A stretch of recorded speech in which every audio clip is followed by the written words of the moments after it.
I finished. Um, how do I even start talking about the ending? I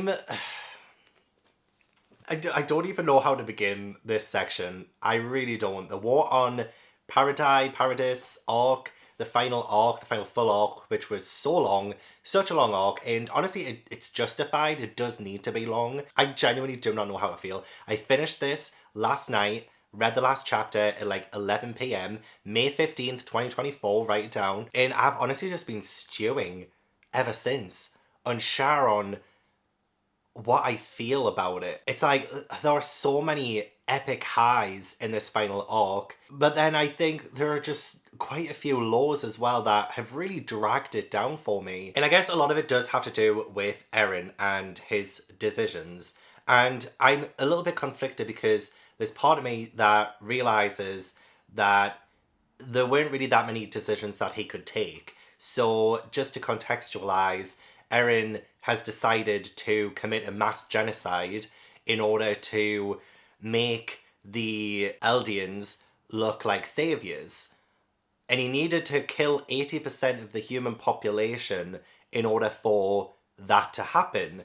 Just for conflict and war to still happen years after Eren is gone. And really, a big part of his legacy that he's left is that he's now essentially a kind of Hitler character, because there are like some societies that are still holding near and dear to Eren's ideals and his ideology, and they're shouting in the streets and they're like, it looks very Nazi, which is probably like maybe the wrong thing I'm taking from this. I do need to watch a whole lot of videos explaining this ending for me to like fully understand and get it. And I didn't want to do that before giving my review and initial thoughts on it, because I don't want those thoughts to like jumble with my thoughts. This is just how it's like come across to me. He has essentially wiped out 80% of the human population just to make his friends look good so that they will be accepted. If his reasoning was like pretty much anything else, I think I would have accepted it. You know, the Fountain Titan's powers have corrupted him. He has become like unstable and evil, and he's just doing all of these things. Because he does say at one point, he just did it because he wanted to. And also that backstory as well, when he killed those men, the ones that took Mikasa as children. And I think that could have been a really good gateway into exploring Eren could just be a psychopath kind of thing. But no, and he was able to see the past, present, and future. So this was really the only thing that he could have done. But why? Because even if he has given his people a few years, maybe hundreds of years of peace, it's still going to come back round. Which again, like that's probably like the heartbreaking reality of the series, is that, you know, the cycle of violence is just going to keep continuing no matter what you do. And that's just so depressing. Like, it's such a depressing ending. And I guess that could also be the point. The point could be that no matter what we do, it's always in our nature, in human nature, to have those disagreements, to have those wars and the battles and the bloodshed. I'm like, okay, but like this is a fictional story. Like the themes and the messages, like the critique of war, and even like Hange. I love Hange so much. I'm so sad she died. Oh my god, when she died, I like cried. I was like, this is like the most emotional I've been in this entire series, as well as like when Sasha died too. But like, oh my god, that was so beautiful. And then she saw the ghosts of her fellow comrades, and then oh, they were like, oh god, that was so emotional. That was so sad. I loved it. But yeah, she even shouts out genocide is wrong, and Eren still goes about like committing that. And like again, I love the real world parallels there, because there are genocides going on in the world. Like just look at Palestine. So what is this series saying? Because I thought the Marley arc did such a fantastic job in looking at the atrocities of war and the effects it's had on the people. The way that it's kind of forced our children to be raised with kind of the ideologies of ignorant adults. And Eren's final plan to commit genocide just perpetuated that cycle of war and death and violence to the point where it didn't matter. And even him wanting to get rid of all of the Titans, I mean, yes, that happened, but now the ending is implying that even that's gonna come back. You know, when the boy and his dog come across the tree where everyone was buried, and it looks like the one where Ymir had like fallen into. So does that mean that the Titans are just gonna come back and the whole thing's gonna start all over again? Like, just from a narrative standpoint, it's absolutely fine if the goal of this series is to portray that whole circle of life, cycle thing, whatever, but as a narrative,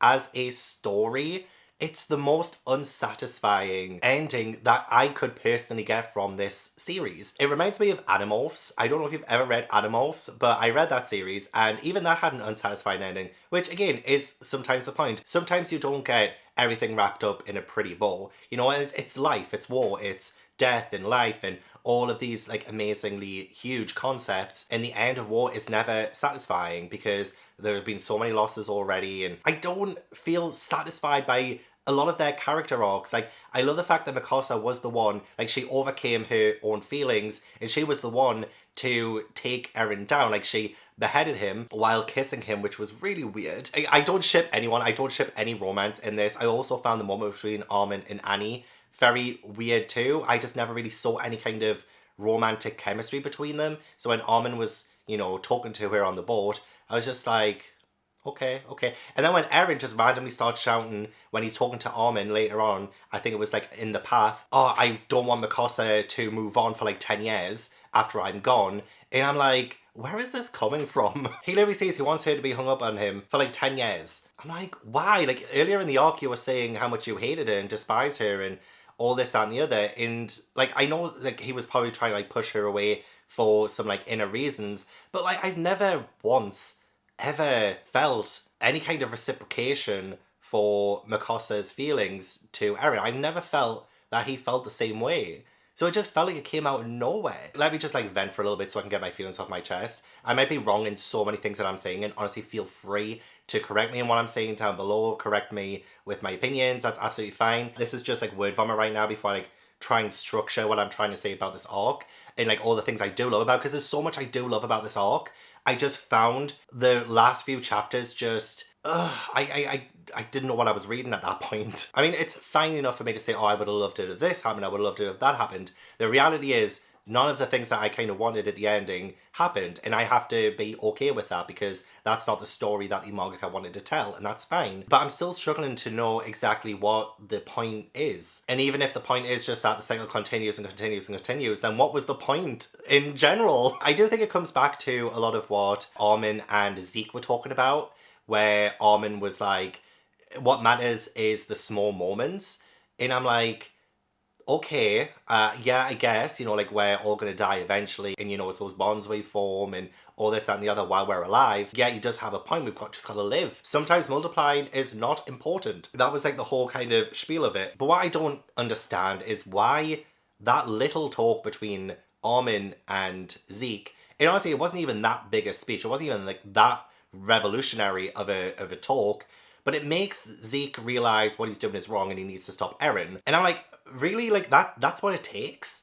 Like, that's so anticlimactic. And then when he finally comes out of it and like he's like, yes, peace, freedom, that's when like Levi beheads him and the rumbling stops. And I'm like, how? Why is it that when Zeke gets beheaded, that's why the rumbling stops? I know it like has things to do with like royal blood and all this, that, and the other, but Eren can still control the Founding Titan, right? And like Ymir is still attached to him because he was able to transform himself into a Colossus Titan and fight Armin right after that. But I'm like, so why did the rumbling stop? Like, after all of that build-up, after all of the tension and the fear and how scary a lot of this arc is because of the rumbling, that's how it just ends. It's just Zeke getting his head cut off. Right after, a kind of mid-speech, I'm not gonna lie, it was kind of mid-speech from Armin to Zeke.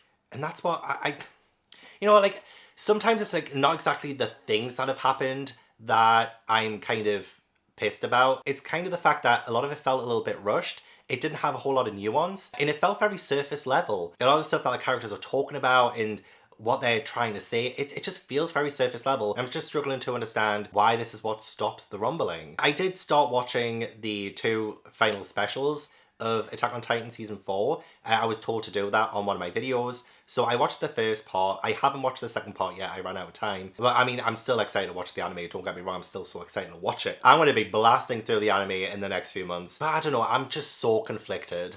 As soon as I finished the arc, I was like, I do not know how to rate this. Like, it was probably like my second favorite arc up until the last few chapters, I think. And then it just like slid down. I'm still going to give it like a 7 out of 10. I think that's still like a really good rating because I think the rumbling itself is incredibly epic. It gave me such like biblical imagery and the idea of like, you know, the flood, but it's like the rumbling, it's like these massive titans just crushing the world at its feet. And the way that Eren looks, oh my god, he was terrifying. Like being this thing in his face too. Honestly, this was where I got like the biggest chills. I got such chills from this. And because Eren can say like past, present, future, like when he kissed Historia's hand, he saw what he had to do. And he says he had to do it. But I'm still like, did he really have to? Was he like actually put at gunpoint and forced to do that massive genocide? Like, I don't get it. If I think back to Marvel and I think back to Infinity War and like, oh, this is the only way we can defeat Thanos,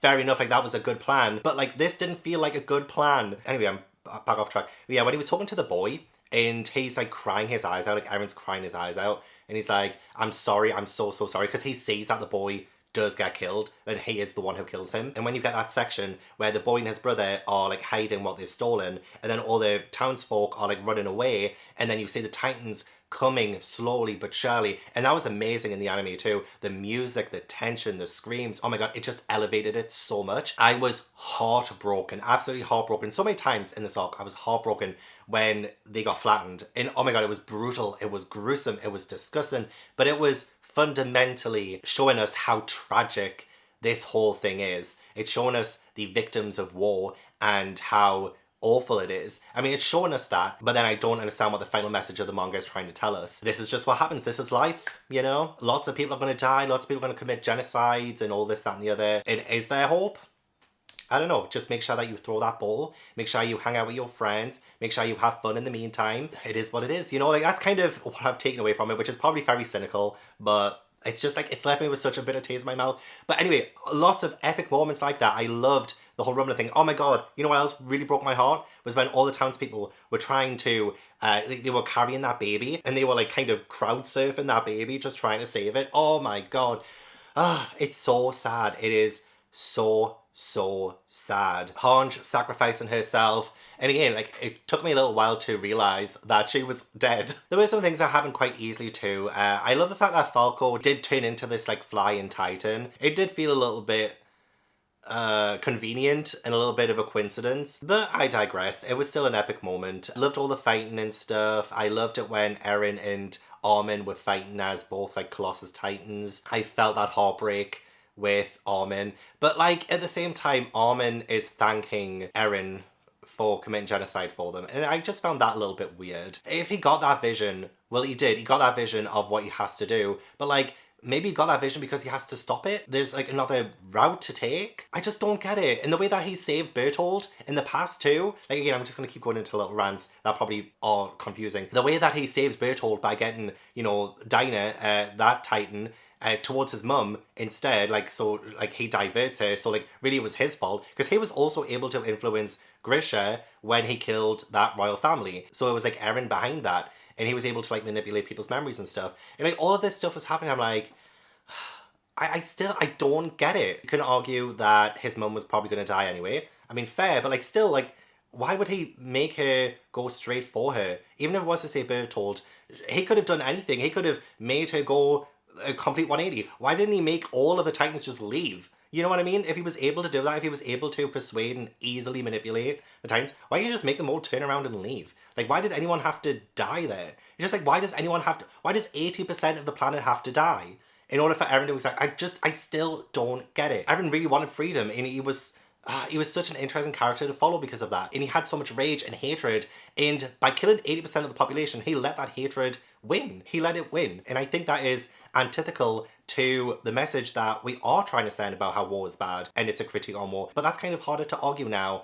after reading what Eren does and why he does it. Just so that one continent, that one place where he grew up could be okay. I feel like he's just made it worse. Imagine a nation taking out 8% of the world population. Do you think people are just going to take that line down? When the Malians at the end, when Armin had to be like, you know, I took down Eren, I was the one who killed him, I feel like it's kind of a little bit unbelievable that they wouldn't just like take them all down. Like, they've kind of proven Marley's point that they are dangerous. I thought we were trying to prove the opposite, but no, instead we slaughter 80% of the people. Why? Like, why? I can't understand it. But as much as I really don't like that ending, I still love certain points of this arc, and it's like the rumbling itself was so epic and one of the most horrifying things I've ever seen in like a manga, in a story. There were things with Gabby as well that I loved earlier on. So when Kaya was in trouble and Gabby saved her, but Kaya was shouting, "Save me, Sasha, save me." And it was actually Gabby the one who killed Sasha. And that was a beautiful moment, I think, where you kind of pay kindness forward,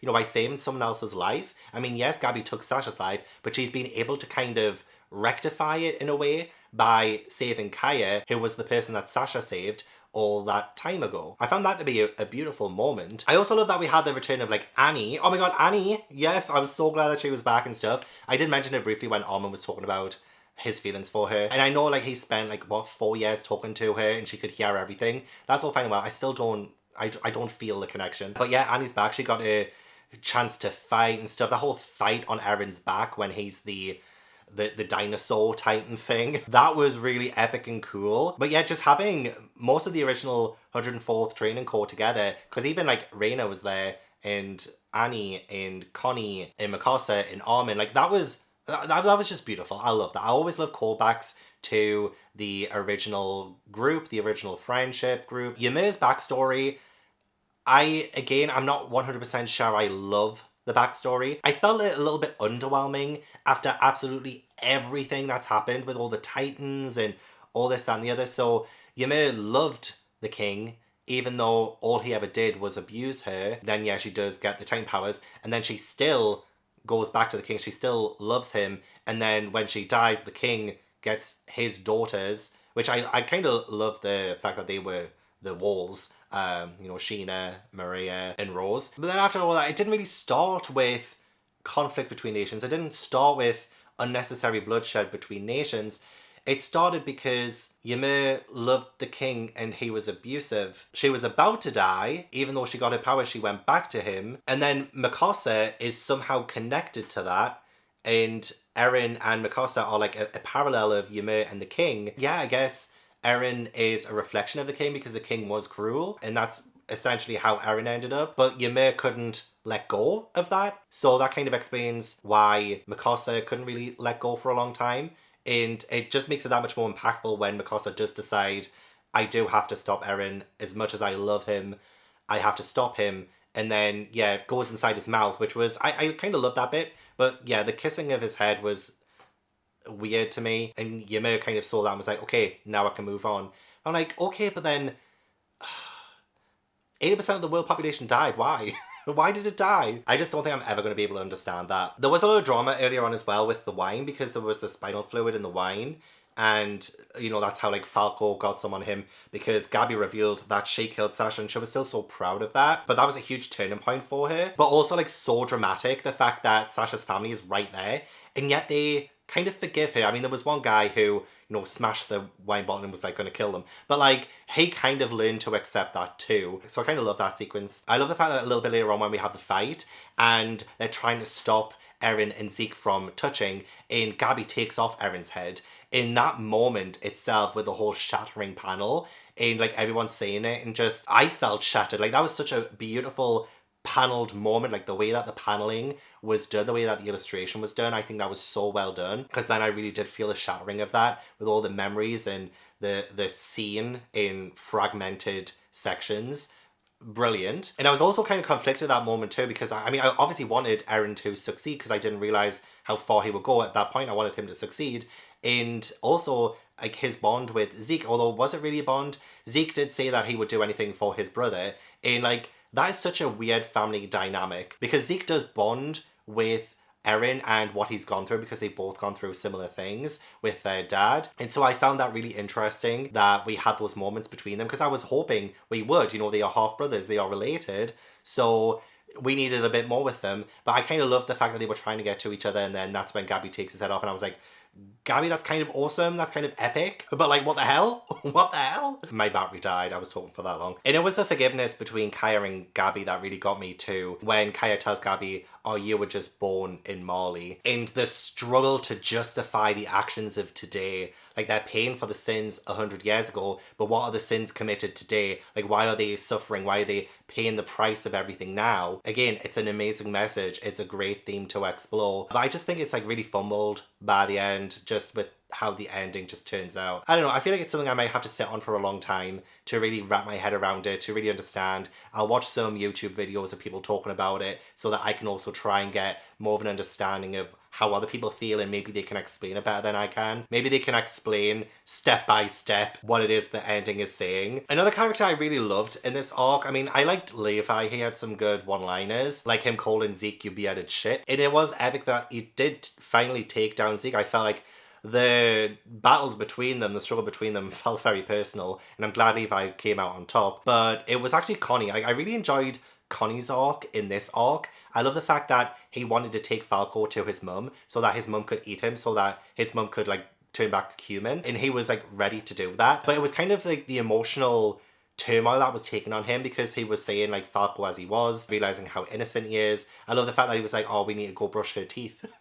So that, you know, he could try and like drop him inside. But then it's Armin. Armin comes and he's about to drop inside of Connie's mum's mouth, and then Connie like saves Armin from going inside. And it's like Connie realizing like obviously this isn't right, and he's kind of put more of his like selfish wants and desires behind him in order to do what's right. And also there was a moment a bit later on the docks, you know, when they're trying to leave the island so that they can stop the rumbling. On the dock where there are the Jaegerists and they have to fight them, but they were people that they knew and people that they used to care about. And Connie was kind of brutal, but also he did again what needed to be done in order to save more people in the future, because they were trying to stop them from proceeding. So Connie was just like, I've had enough.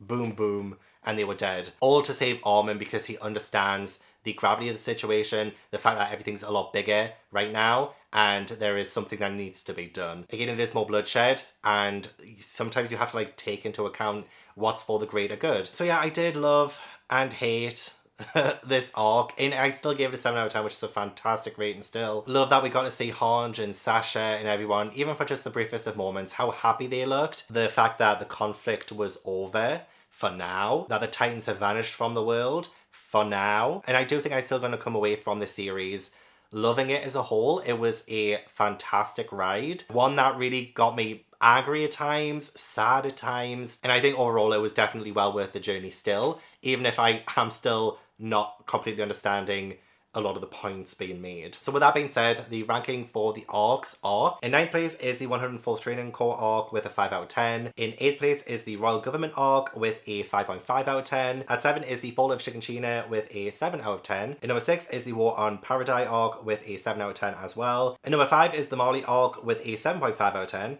Number 4 is the Female Titan arc with an 8 out of 10. Number 3 is the Battle of Trost District with an 8 out of 10. Number 2 is the Clash of the Titans arc, which also gets an 8 out of 10.